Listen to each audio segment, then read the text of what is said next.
राधे कृष्ण राधे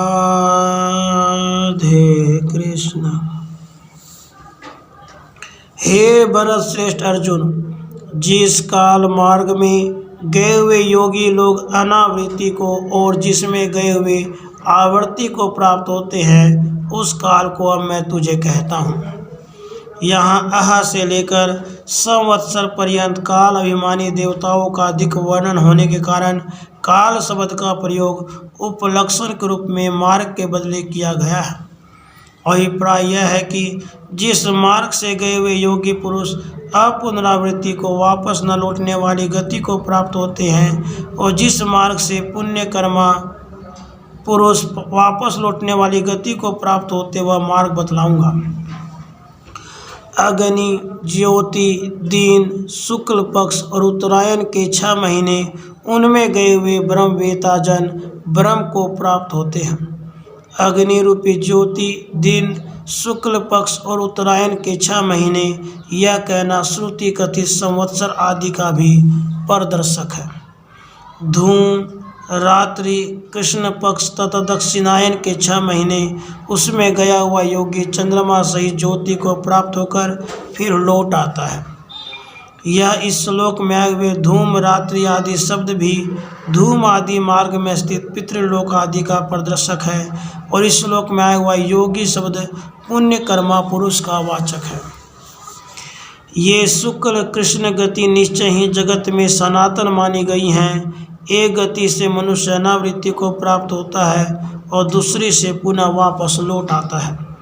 अर्थी आदि गति शुक्ल है और धूम आदि गति कृष्ण है। शुक्ल गति में गए वापस न लौटने वाले स्थान को प्राप्त होते हैं, और कृष्ण गति से गए हुए वापस लौट जाते हैं। ज्ञानियों की और नाना प्रकार के पुण्य कर्मा पुरुषों के ये शुक्ल और कृष्ण दोनों प्रकार की गतियाँ श्रुति में सदा से मानी गई हैं। जैसे कि उसे जो इस प्रकार जानते हैं और जो वन में श्रद्धा के साथ तप करते हुए उपासना करते हैं, वे अर्ची को प्राप्त होते हैं। उनमें दूसरे जो यहाँ ग्रामों में रहकर इष्टापूर्त और दान आदि सकाम पुण्य कर्म करते हैं, वे धूम मार्ग से जाते हैं।